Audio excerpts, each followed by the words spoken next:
काला कंबल देख कंबल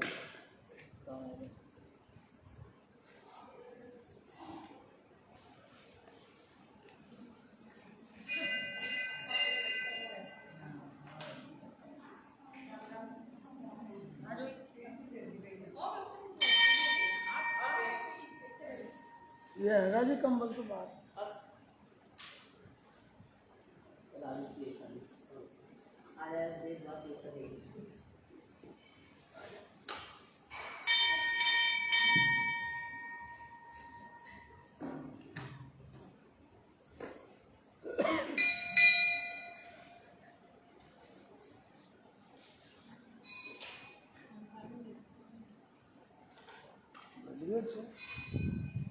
हाँ 6:01 हो गए।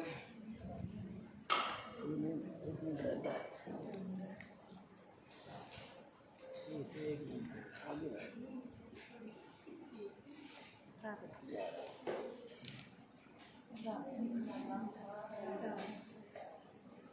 बोलिए बांके बिहारी लाल की जुगल जोड़ी सरकार की जय।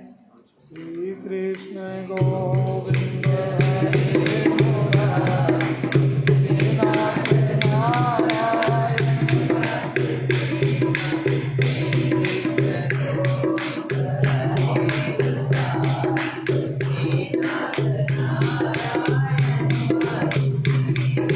हे नाथ नारायण वासुदेवा हे नाथ नारायण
की श्री कमल नेत्र कटि पीताम्बर अधर मुरली मन पीत वस्त्र गरुड़ वाहन चरण सुतनिक सागरम करत केलिलोलन सदिन कुंज भवन उजागरम अजर अमर अडोल निश्चल पुरुषोत्तम अपरापर दीननाथ दयाल गिरधर कंस हिरणाकुश हरण गल फूल भाल विशाल लोचन अधिक सुंदर केशवम बंशीधर वासुदेव छैया बलिसे जो रावण सप्तदीप नवखंड 14 भवन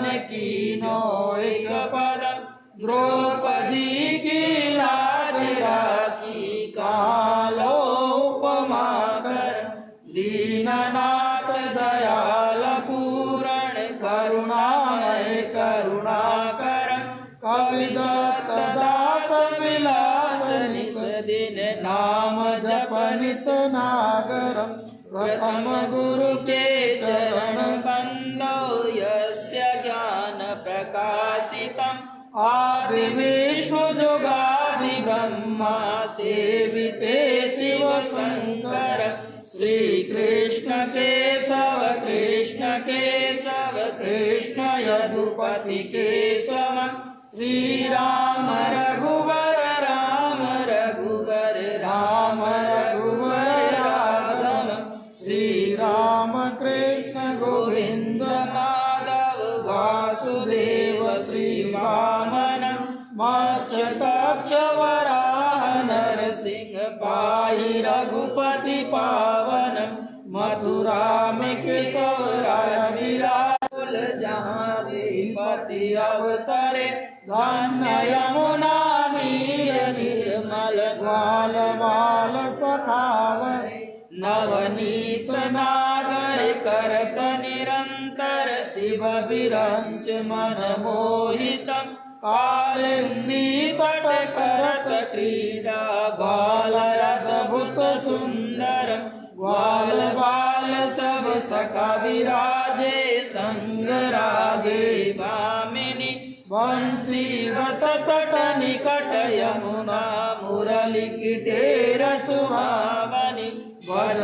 राघवेश रघुवंश उत्तम परम राजकुमार जी सीता के पति भरतन के गति जगत प्राण आधार जी जनक राजा पनक राठी धनुष बाण चढ़ावही सीता नाम जाति श्री रामचंद्र प्रणामहि आके जो भजे हरि चरण को भक्ति अपनी देव माधव भव सागर के तरण को जगन्नाथ जगदीश स्वामी श्री बद्रीनाथ विशंबर द्वारिका के नाथ श्रीपति केशवम प्रणमाम्यहम् श्री कृष्ण अष्टपद पढ़त निसदिन विष्णु लोक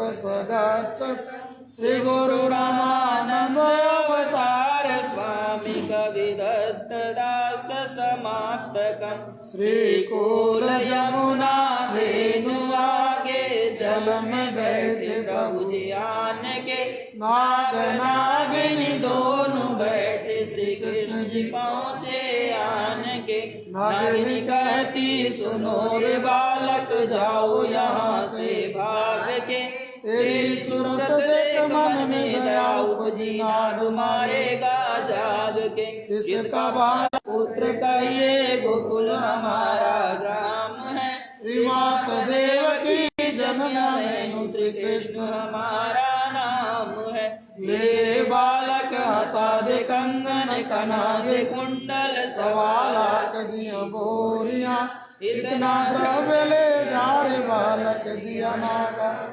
चोरिया क्या करा तेरे हाथों दे कंगन कना दे, 1.25 लाख दिया बोरिया, श्री मात यशोदा दही बिलो, बाबा तेरे नाम काल दिया डोरिया, प्यारे बालक वेद ब्राह्मण क्या मरिए, तू चावनाए नाग दल में आन पहुँचया, अब कैसे घर जाना, ले रे पाप मारे पद्मिनी वेद ब्राह्मण नंद जी का में बाल, श्रीमात यशोदा दही बिलोगे, नेत्रा बालक नतने को आया, उठयो रे उठयो मंडलिक राजा, इंद्रबाहु कर जाया, बाटे मुकुट पर झपट कीनी, श्री कृष्ण जी का मुकुट बचाया, भुजा कबल स्वामी खेच लिया, भुजा कबल प्रभु हरण किया, हाथ जोड़ नागिनिया कहती हुन बल पियाधिका,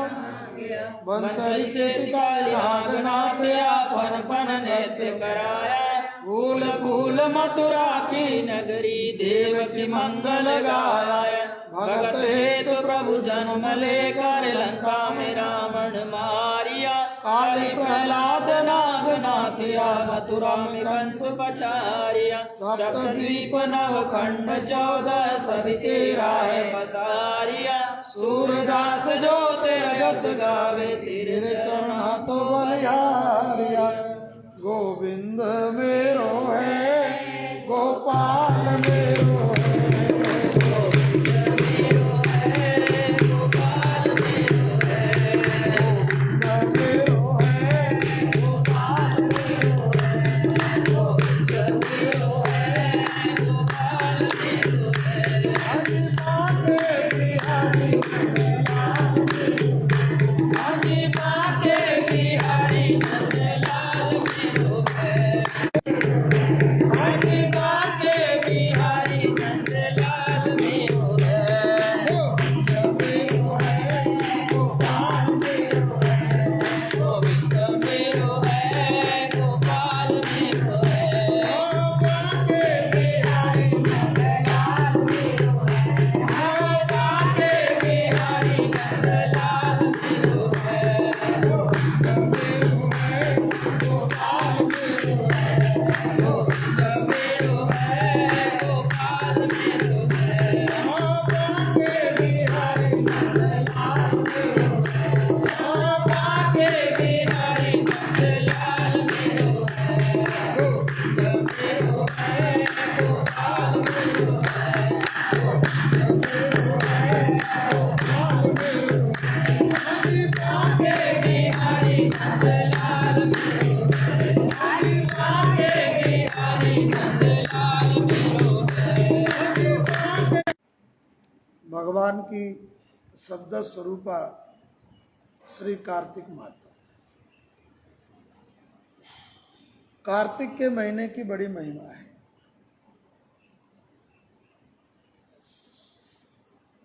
कार्तिक का महीना सभी महीनों में भगवान को बहुत प्रिय है।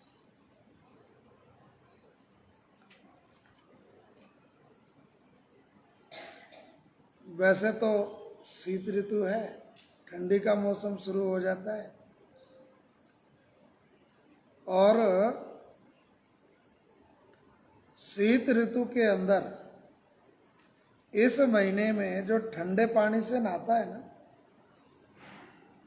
उसका स्वास्थ्य ठीक रहता है। परंतु हम तो जरा सा भी ठंड लगे तो गर्म पानी कर लेते हैं।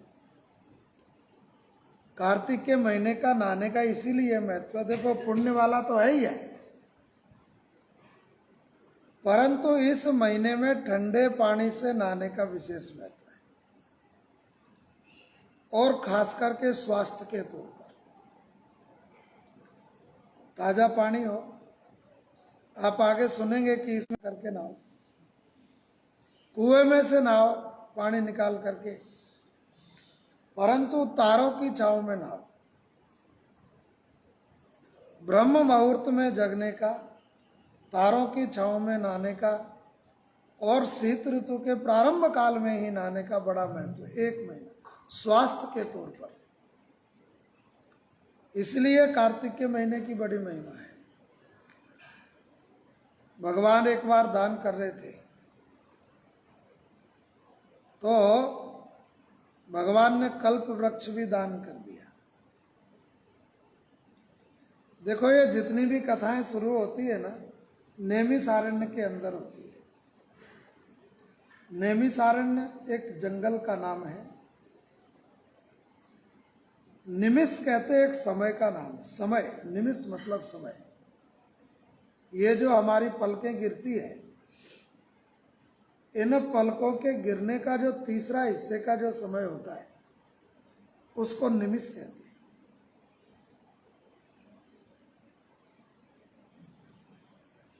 एक बार सभी ऋषि भगवान के पास पहुंचे, तो भगवान से कहने लगे, बोले भगवान, कथा करने की सबसे उत्तम जगह कौन सी है, वो हमको बता। तो भगवान ने अपना सुदर्शन चक्र छोड़ दिया, सुदर्शन को आज्ञा दे दी और ऋषियों से कहा कि इसके पीछे पीछे जाओ। जहां पर ये निमिष मात्र के लिए रुके और वापस मुड़ जाए, उससे अच्छी जगह दुनिया में कोई हो ही नहीं सकती। तो सुदर्शन चक्र आगे आगे चला, पीछे पीछे भगवान गए, एक जंगल में पहुंच गए और निमिष मात्र के लिए रुक करके सुदर्शन वहां से वापस मुड़ गया, तो उस जगह का नाम नैमिषारण्य पड़ गया। अरण्य तो जंगल को कहते ही है, और निमिष नाम है समय का। तो ऋषियों ने उस जगह को कथा करने के लिए चुन लिया कि अब जो भी कथाएं होंगी सब यहीं पर होंगी, नितांत जंगल के अंदर। तो ये कथा नैमिषारण्य के अंदर हो रही है। और कोई एक दो आदमी कथा सुनने वाला नहीं है वहां पर, 88,000 ऋषि सुन रहे हैं। देखो, न तो कोई साउंड की व्यवस्था है, न किसी चीज की व्यवस्था है। 88,000 ऋषियों का इकट्ठा होना और केवल एक ही व्यक्ति का बोलना। सूत जी बोल रहे हैं और शौनकादि ऋषि सुन रहे हैं। अच्छा, जंगल को ही क्यों चुना? जंगल को इसलिए चुना कि जहां पर बाहर की इधर उधर की कोई आवाज नहीं आती ना, वहां पर हमारे बोलने की आवाज दूर तक फैलती है, उसकी ध्वनि दूर तक होती है। आप देखना, कभी घर के अंदर भी रात में जब पूरा सन्नाटा होता है तो फ्रिज चलता है ना, उसकी भी आवाज आती है, भले ही बाहर की आवाज जाती है। तो एक ऋषि सूत जी बोल रहे हैं और 88,000 ऋषि भगवान की कथा सुन रहे हैं। और सूत जी कहते हैं, ऋषियों, मैं तुमको कार्तिक के महीने का महात्म सुनाता हूं। इस महीने की क्या महिमा है? महात्म का मतलब महिमा, खासियत, इसकी विशेषताएं, इसका नाम है महात्म, जिसे सुनकर के मनुष्य सभी प्रकार के पापों से छूट जाता है। तीन ही प्रकार के पाप होते हैं हमारे, कायिक, वाचिक और मानसिक। शरीर के द्वारा, वाणी के द्वारा और मन के द्वारा।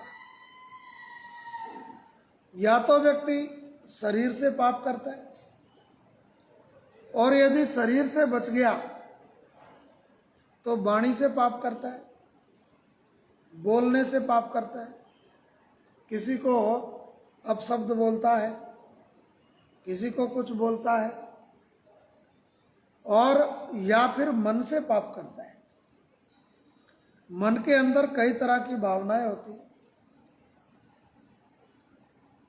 तो सूत जी कहते हैं कि ऋषियों, कार्तिक महीने की कथा श्रवण करने से और कार्तिक का व्रत रखने से और कार्तिक में स्नान करने से व्यक्ति तीनों प्रकार के पापों से मुक्त हो जाता है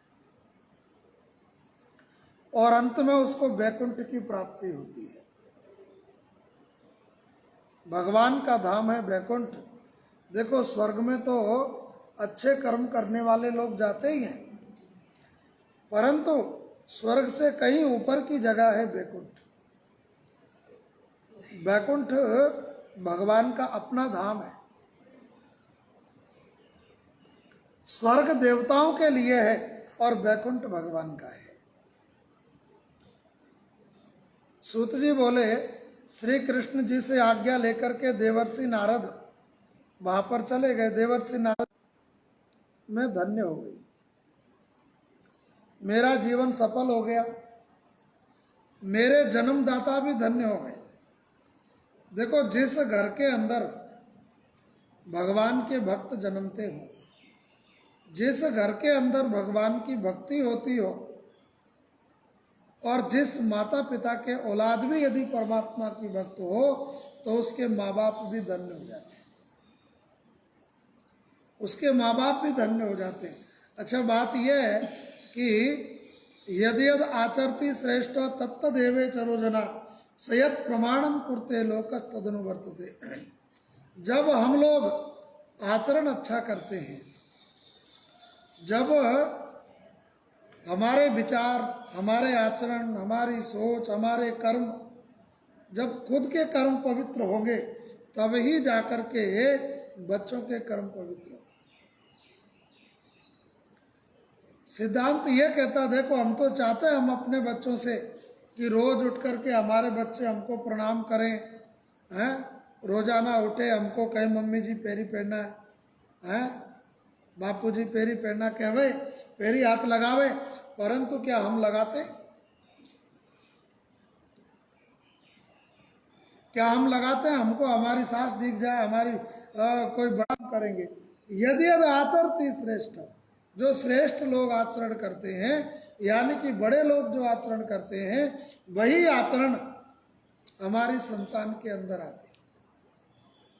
ये सिद्धांत है। तो उसके माता पिता भी धन्य होते हैं।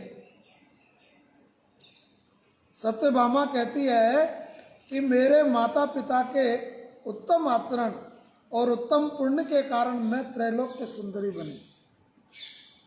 तीनों लोकों के अंदर सुंदर यदि परमात्मा ने मुझे बनाया है, विधाता ने, तो केवल उनके पुण्यों के कारण बनाया है। और आपकी 16,000 रानियों के मध्य में आपकी परम प्यारी बनी। देखो हमारा पुण्य ही है जो प्यार वितरण करता है। हम परिवार के अंदर भी यदि रहते हैं तो आप देखते होंगे कई लोगों से हम गुस्सा कर जाते हैं, कई लोगों को हम बहुत प्यार देते हैं, भले वो जो मर्जी करे। तो इसके अंदर कोई न कोई खासियत तो होती है, कोई न कोई बात तो होती है। अच्छा बात होती क्या है? उसका प्रारब्ध, उसका अपना पुण्य, उसका अपना प्रारब्ध का किया गया पुण्य होता है, जो यदि उसके मुख से कोई गलत भी कहा जाए तो हम हंस करके टाल देते। इसीलिए हमारा जीवन पुण्यवान होना चाहिए। सत्यभामा कहती है कि मैं उन पुण्यों के कारण आपकी परम प्रेयसी बनी। मैंने वह कल्पवृक्ष आदि पुरुष आपके साथ नारद जी को विधि पूर्वक दान में दे दिया, परंतु वही कल्पवृक्ष मेरे घर में लहराया करता है, जिस बात को मृत्यु लोक में कोई भी स्त्री नहीं जानती। हे त्रिलोकीनाथ, मैं आपसे कुछ पूछना चाहती हूँ। आप मुझे विस्तार पूर्वक कार्तिक मातम की कथा सुनाओ, जिसको सुनकर के मेरा भला हो और जिसको सुनकर के सभी का भला हो, तथा जिसके करने से कल्प पर्यंत भी आप मुझसे विमुख ना हो। भगवान की कथा सुनने से और पुण्य करने से दूर जाने वाले भी हमारे नजदीक हो जाते हैं। और यदि हम परमात्मा से विमुख हों तो हमारे नजदीक रहने वाले भी हमसे दूर हो जाते हैं।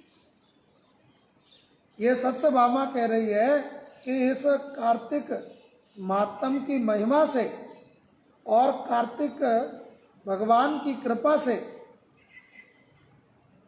आप मुझसे कभी भी दूर ना हो, इसकी इतनी महिमा है। सत्यभामा के ऐसे वचनों को सुनकर के हंसते हुए भगवान श्री कृष्ण बोले, सत्यभामा का हाथ पकड़ करके और अपने सेवकों को रोक दिया कि तुम यहीं पर रुको, और सत्यभामा को अपने अलग कक्ष के अंदर ले गए।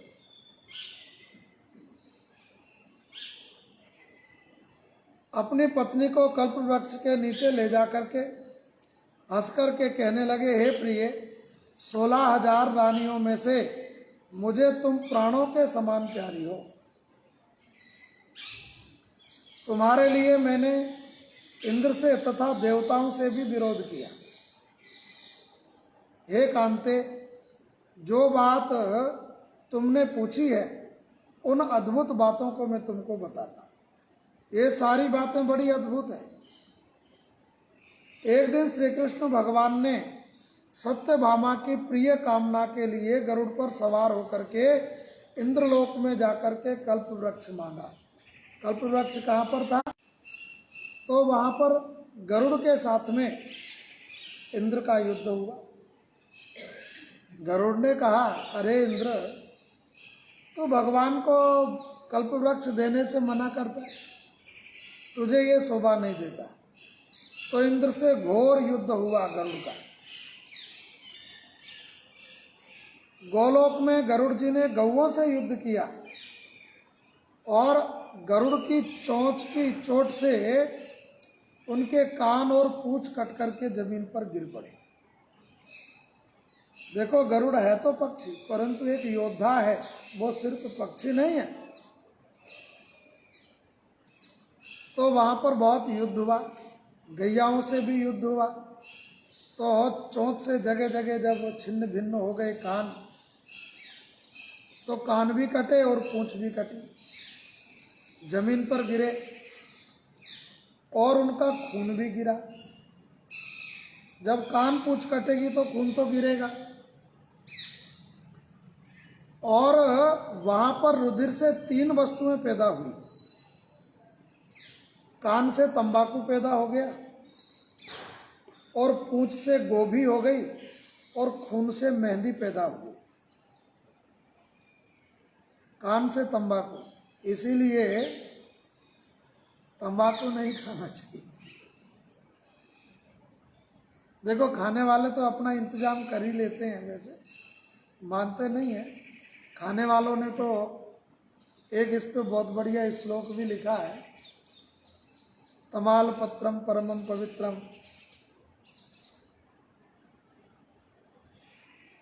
तो इसलिए तंबाकू का सेवन नहीं करना चाहिए। अच्छा, बात यह है, ये कहते हैं गोभी भी नहीं खानी चाहिए। गोभी काय की बनी? गऊ के पूंछ की। फूल गोभी। अच्छा, बात यह है कि फूल गोभी को तो हम बड़े शौक से लाते हैं। तो अच्छा देखो, इसका एक दूसरा अर्थ और भी होता है। गौ मतलब गऊ और भी मतलब जीव। जो गाय की जीव है वह गोभी है, इसका संस्कृत का अर्थ है। गौ मतलब गौ होती है ना, भी मतलब होती है जीव। तो इसलिए गोभी खाने का निषेध है। अच्छा, खास करके कार्तिक के महीने में तो नहीं। और जब जब आप लोग व्रत रखें तब तक तो कम से कम परहेज करो। रोज करो, अच्छी बात है, परंतु रोज नहीं हो सकता तो जब जब आप लोग व्रत रखें तो कम से कम उन दिनों में तो परहेज करना ही चाहिए। और खून से बनी है मेहंदी। अच्छा, मेहंदी तो हम लोग हर जगह लगाते, हाथों में भी, पैरों में भी, आजकल तो खोपड़ी में भी लगने लगी। तो ये कहते हैं कि भाई मेहंदी भी गाय के खून से बनी है। इन तीनों के प्रयोग से मोक्ष की प्राप्ति के अंदर अड़चने आती है, मुक्ति की प्राप्ति के अंदर अड़चने आती है, इसलिए इनसे बचना चाहिए। तब गौओं ने भी क्रोध में आकर के गरुड़ को मारा। जब गौओं के कान कटे, पूंछ कटी, खून गिरा, तो गैयाओं ने भी गरुड़ को मारा, जिससे उसके 3 पंख टूट करके गिरे। उनके पहले पंख से नीलकंठ पक्षी पैदा हुआ, और दूसरे से मोर हुआ, और तीसरे से चकवा और चकवी हुए। ये तीनों पक्षी बड़े पवित्र हैं। इनके दर्शन मात्र से शुभ की प्राप्ति होती है। कभी भी कोई भी व्रत रखें, कोई त्योहार है, कोई पुण्य का दिन है, हमको यदि नीलकंठ दिख जाए तो कहना क्या, नीलकंठ प्रयत्न पूर्वक देखना चाहिए। नीलकंठ ना दिखे तो मोर दिखे, क्योंकि मोर का भी कंठ नीला होता है। तो इसलिए मोर के दर्शन करना चाहिए, और मोर भी ना दिखे तो चकवा चकवी के दर्शन करना चाहिए। चकवा चकवी देखना थोड़ा मुश्किल है, ये 2 पक्षी तो फिर भी दिख जाते हैं। इनके दर्शन मात्र से पुण्य की प्राप्ति होती है। यह सुनकर सत्यभामा बोली, हे प्रभु, मैंने पिछले जन्म में कौन सा दान किया, कौन सा व्रत किया, मेरा कैसा स्वभाव था, और मैं किसकी बेटी थी, जिसके प्रभाव से मैं इस मृत्यु लोक में जन्म लिया, इसका क्या कारण है, और कौन से पुण्य कर्म किए कि जिसके प्रभाव से मैं आपकी पत्नी बनी, इसके बारे में मुझे आप बताइएगा। तो भगवान कहते हैं, पूर्व जन्म में सतयुग के अंत में मायापुरी में अग्निहोत्र गोत्र के अंदर देव शर्मा नाम के एक ब्राह्मण थे। वेदों को जानने वाला, एक सूर्य के समान था, यानी कि उनका यश सब जगह फैला हुआ था। उनके वृद्ध अवस्था में गुणवती नाम की एक कन्या ने जन्म लिया उनके यहाँ पर। उसका विवाह पुत्रीन ब्राह्मण ने चंद्र नाम के अपने शिष्य के साथ में कर दिया। उसके यहाँ पर एक शिष्य था जिसका नाम था चंद्र। तो उसने देखा कि ये लड़का सुशील है, सुयोग्य है, समझदार है, और पिता के जैसा भाव रखता है, तो अपनी बेटी का विवाह उनके साथ में कर दिया। चंद्र को अपने पुत्र के समान मानते थे वो, और चंद्र भी उनको पिता के समान मानता था। एक दिन वे दोनों कुशा और समिधा लेने के लिए जंगल में चले गए। हिमालय की तलेटी में भ्रमण करते हुए उन्होंने एक राक्षस को आता हुआ देखा। उस राक्षस से भयभीत होकर के उनके अंग शिथिल हो गए, डर गए पूरी तरीके से, घबरा गए कि ये राक्षस हमारी तरफ आ रहा है। भागने की कोशिश करी, परंतु जब शरीर ही जवाब दे गया तो भागना भी बड़ा मुश्किल हो जाता है। भाग भी नहीं पाए, और वो राक्षस उनको एक ऐसा लगा कि ये हमारी मौत आ रही है। एक काल के समान उनको मेरे पास बैकुंठ में लाया गया, क्योंकि उन्होंने भगवान सूर्य की उपासना करी। सूर्य भगवान नारायण है, इसलिए हम सूर्य को नारायण कहते हैं। रोज सूर्य की उपासना करनी चाहिए। उस कर्म से मैं दोनों पर बहुत प्रसन्न हुआ। देखो, हर गृहस्थी के जीवन के अंदर भगवान शिव की पूजा, भगवान सूर्य की पूजा, गणेश जी की पूजा, देवी की पूजा होनी चाहिए, और अपने इष्ट देव की पूजा रोज होनी चाहिए। इससे भगवान प्रसन्न होते हैं, और इसी के प्रभाव से ये लोग मेरे पास में आ गए, और दोनों ही मेरे पार्षद बन गए। अब वहाँ पर मेरे जितने भी सेवक हैं वो सब मेरे सदस्य हैं, मेरे जैसे ही हैं। क्योंकि मैं एक होता हुआ भी अनेक रूप में दिखाई पड़ता हूँ। जैसे एक व्यक्ति 5 रूप में दिखाई पड़ता है। घर के अंदर किसी को देखो, वही आदमी एक माँ का बेटा है, एक पत्नी का पति है, एक बेटे का बाप है, एक बेटी का बाप है, एक रिश्तेदारों का रिश्तेदार है। बंदा एक ही है, परंतु संबंध उसके अलग अलग हो गए।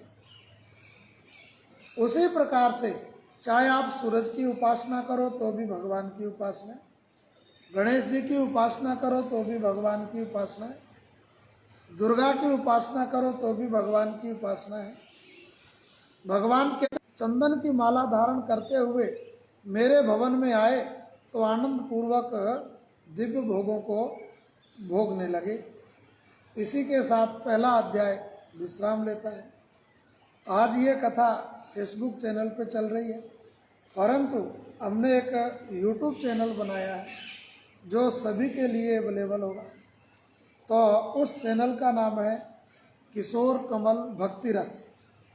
इसको आप सभी लोग सब्सक्राइब कर लेंगे तो जब सब्सक्राइब पूरे हो जाएंगे तो यूट्यूब पर ये डायरेक्ट चला करेगा, किशोर कमल भक्ति रस। इसके अंदर अभी सब्सक्राइब थोड़े होने के कारण अभी वो चला नहीं है, इसलिए ये फेसबुक पर चल रहा है।